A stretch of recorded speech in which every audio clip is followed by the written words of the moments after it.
Como é que funciona para a gente corrigir crenças limitantes das nossas vidas com auto-hipnose? Com auto-hipnose, olha, as crenças limitantes, elas são muito enraizadas, muito profundas, né. Eu acredito que o processo de auto-hipnose para as crenças limitantes vai ser mais um processo de relaxar a mente, de tranquilizar a mente para os comportamentos de hoje, né. Para a gente conseguir realmente trabalhar uma crença limitante, ela é tão profunda que a gente precisa de um auxílio externo, um terapeuta ou algo assim.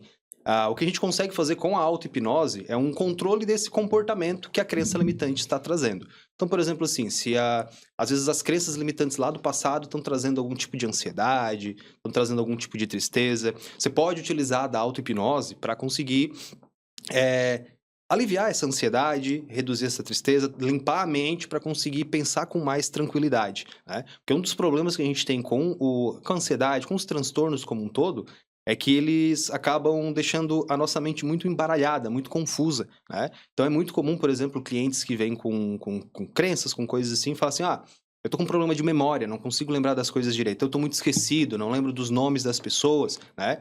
E muitas vezes vê assim: "Ah, eu vim fazer o tratamento para a memória". E não existe necessariamente um tratamento para a memória, porque o que acontece é, o transtorno, ele ocupa tanto do processamento mental, que não sobra, eh, espaço no cérebro para processar essas, eh, não sobra processamento mental para a gente conseguir lembrar das memórias que realmente precisam, para lembrar de compromissos, lembrar de pessoas. Então, por exemplo, quando a gente resolve esse processo de memórias, quando a gente resolve essas partes de crenças limitantes, né, e resolve a ansiedade do cliente, ele volta a ter uma memória boa, ele volta a lembrar das coisas, né. Aquilo que parecia ser o problema principal, é o que a gente fala, é um sintoma do transtorno e não, de fato, um problema que o cliente tem, né. Então, compreendendo isso, né, a gente consegue fazer o quê? A gente consegue aplicar esse resultado final durante a auto-hipnose. Então a gente consegue controlar, por exemplo, assim, ó, quando que a auto-hipnose ela é indicada? Ela é indicada, por exemplo, assim, se a pessoa sofre de alguma crise de ansiedade, se ela sofre, de algum tipo de sentimento negativo que incomoda ela durante o dia. Ela pode utilizar como se fosse um processo de meditação, ela pode usar no começo do dia dela, uma auto-hipnose, para ela, ficar bem durante o dia, relaxar, né. Uma das coisas muito importantes que a gente faz, que pode ser tanto com auto-hipnose, mas que a gente chama de visualização hipnótica. Essa acho que é uma das técnicas mais profundas que a gente pode considerar de auto-hipnose, que vai ajudar as pessoas, com os problemas do dia a dia. O que que é isso? É que assim, ó, a nossa mente, quando a gente tenta prever o que vai acontecer com a gente, ela tende a prever, a reagir da maneira que você está prevendo, tá. O que eu quero dizer com isso? Por exemplo, assim, ó, o cliente fala: "Ah, eu vou me apresentar, fazer uma apresentação na minha empresa", por exemplo, né, na frente das pessoas, dos meus colegas e tudo mais, tem que apresentar algo lá na frente. E eu penso: "Como que você imagina então que vai ser isso?" Daí o cliente fala: "Nossa, vai ser horrível, eu vou gaguejar, eu vou, esquecer o que eu tô falando", né. Ele vai te trazer um monte de problemas. Qual é o problema disso? O problema é que a mente, você tá treinando a sua mente para se comportar dessa maneira quando chegar nesse evento. Então, se Boa. eu pensar: "Ah, eu vou esquecer o que eu vou dizer, vai dar branco, eu vou ficar nervoso, eu vou gaguejar", eu tô explicando pra minha mente: "Olha, eu quero que você se comporte assim quando chegar nesse momento", né. Então por isso que a gente fala que a visualização hipnótica, ela é muito profunda, porque é exatamente isso, a gente pede para o cliente imaginar: "Olha, você vai se apresentar para o seu chefe, por exemplo, né, na sua empresa, eu quero que você imagine como você gostaria que fosse, não como você acha que vai ser. Então como que você gostaria que fosse? Ah, eu vou falar, eu vou me dar bem, né, as pessoas vão concordar comigo, eu vou me sentir tranquilo, as pessoas vão, bater palmas, né, ou seja, eu vou conseguir me apresentar bem, eu vou lembrar de tudo que eu preciso, né, vou me sentir bem depois da apresentação". Então quando o cliente ele começa a se imaginar dessa maneira, né, quando você começa a imaginar essas situações dessa maneira, o que acontece é, a sua mente está sendo treinada para se comportar dessa maneira. Então quando você for de fato executar aquele comportamento, aquela situação, né, faz com que você se comporte como você imaginou. E como você está imaginando coisa boa, vai puxar para coisa boa. Se você imaginar coisas ruins, vai puxar para coisa ruim, né? Então é por isso que a gente fala que até tem muito do pessoal que fala sobre jogar para o universo, né? Ah, pensamentos positivos e tal, tal, tal. Eu digo que funciona não porque o universo responde, mas é porque a sua mente mesmo que responde, né? A sua mente, ela entende que se você está pensando, vai dar tudo certo, vai dar tudo certo, ela tende a se comportar de uma maneira que vai dar tudo certo. Porque na psicologia a gente fala que o pensamento gera sentimento que gera comportamento, né? Então, por exemplo, se o meu cliente pensa, nossa, vai ser horrível eu me apresentar amanhã para minha empresa, né? Eu penso tudo de ruim que vai acontecer. Quando eu penso algo ruim, eu não vou ficar feliz, não vou ficar contente, eu vou ficar angustiado, eu vou ficar, né, triste, ansioso. Então, quando eu for me apresentar, eu já vou estar angustiado, triste.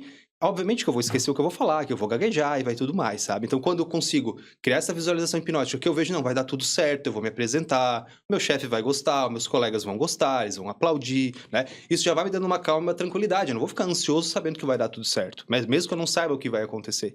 Então, quando a gente chega, de fato, lá nessa situação, né, que eu treinei, eu chego lá e eu consigo executar aquilo, fico calmo, fico tranquilo. É claro que não vai ser a prova de balas, vai ter um pouco de ansiedade, um pouco de nervosismo, um pouco de frio na barriga, mas aquilo que já é natural de ter, né? Que as pessoas naturalmente têm um friozinho na barriga antes de se apresentar, né?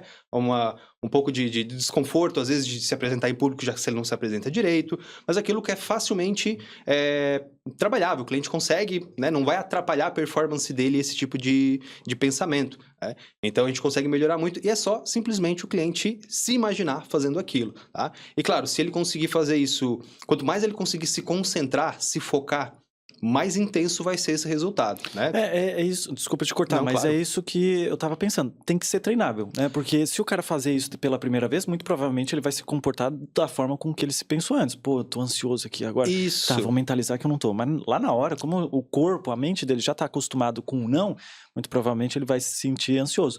Mas isso não quer dizer que a parada não funciona. É que na Isso. próxima tu pode fazer. Seria isso, então? Exatamente, E tanto assim, tem a ver muito com repetição. É Isso. sempre treinar o nosso cérebro. É isso que a gente faz, treina o nosso cérebro cada vez mais.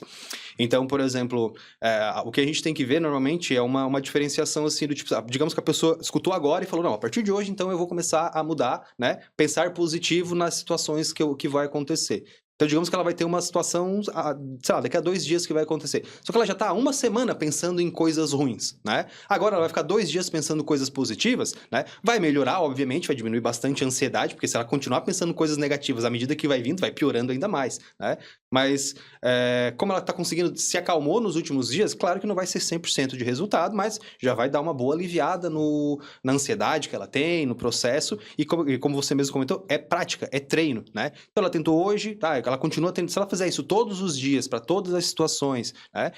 E é interessante porque assim, a gente começa com visualização, mas depois de um tempo, isso se torna o hábito, o correto de ser feito, né? A gente começa a pensar tanto como que vai ser, eu quero focar que vai dar tudo certo, que eu vou me comportar assim, que depois de um tempo a sua mente se acostuma e quando você pensar, você já vai pensar de maneira positiva, não precisa mais fazer essa visualização, somente parou de catastrofizar, como a gente chama, né? Achar que tudo que vai acontecer vai ser uma catástrofe, vai ser negativo, ela se acostuma com isso, com o positivo, e depois de muita prática, sua mente já começa a se acostumar também. Sim, mas isso precisa ser realista pro que está acontecendo na vida dele, porque vamos supor, com aquela Claro. questão a gente acabou de falar aí que liga um pouco com a manifestação, lei da atração, que é se imaginar e pensar positivo, né? O que acontece então quando a pessoa acaba pensando em algo que não é muito realista? Como, por exemplo, vou ficar rico, eu vou ficar milionário. Isso não vai funcionar? Ele está tentando enganar a mente, por isso que ele não consegue conquistar isso, ou ele deveria pensar por etapas? Perfeito. O que acontece aqui é exatamente isso. Quando a gente pensa muito acima do que deveria, do objetivo que a gente tem, né, da nossa realidade, como você comentou, a gente tem um grande problema que é o quê? Que é a frustração, né? Então, quando a frustração vem, ela é o que mais derruba ideal, é o que mais derruba pensamento positivo, é a frustração, né? Então, o que a gente não quer é exatamente isso. O cliente vai pensar, nossa, eu vou ficar milionário, né? Pensamento que eu vou ficar... Não é isso. Quando você pensa, por exemplo, o cliente pensa, eu vou ficar milionário, o que acontece? A mente dele se abre para novos projetos, a mente dele se abre, tipo, vou fazer funcionar, não, vou dar um gás aqui para realmente, né? Ele tá preparado para aquilo. Quando a pessoa tá com uma mente do tipo, não, para que eu vou fazer isso? Não vai funcionar? Só esse dinheirinho é muito pouco, sabe? Tipo, a pessoa tem aquela mente de coisar e o positivo tem, de aceitar as informações, aquilo que vai acontecer. Só que, como eu comentei, né? Se for muito acima, semana que vem eu vou ficar milionário. Semana que vem chega, você não fica milionário, você se frustra, você cai. Então, o ideal é que você ir por etapas, né? Então, por exemplo, a pessoa quer ser milionária, por exemplo, então, o que eu vou fazer primeiro para economizar mais dinheiro, para eu gastar menos do que eu recebo, né? Que é o, querendo ou não, não importa quanto a pessoa ganhe. Se ela gasta mais do que ela recebe, ela nunca vai ter dinheiro, né? Então, ela começa com esse pensamento. Quando ela consegue esse primeiro objetivo, opa, eu já consegui agora gastar menos do que eu recebo. Então, qual é o meu próximo passo? Não, eu vou querer aumentar tantos por cento da minha renda. E daí isso vai... Então, a pessoa tem aqueles objetivos, né? Na mente dela. E, claro, ela vai usar a visualização hipnótica para conseguir aqueles resultados. Por exemplo, assim, como que eu vou melhorar ou aumentar o meu rendimento? Sei lá, eu quero aparecer em podcasts, por exemplo, né? O que eu posso fazer então? Então eu vou me visualizar entrando em contato com o pessoal aceitando, né? Achando interessante o que eu vou falar e tudo mais. Por quê? Porque se ele começa a pensar, não, peraí, mas será que eles vão achar interessante o que eu tenho para falar? Será que eles querem realmente me escutar? Eu não vou nem mandar para esse aqui, que esse aqui é muito famoso. E a pessoa começa a se boicotar e a coisa não vai para frente, né? Então essa parte de etapas, ela é fundamental e usar a hipnose como aquele potencializador, né? Vai te dar aquele gás para conseguir ir atrás daquilo que você quer.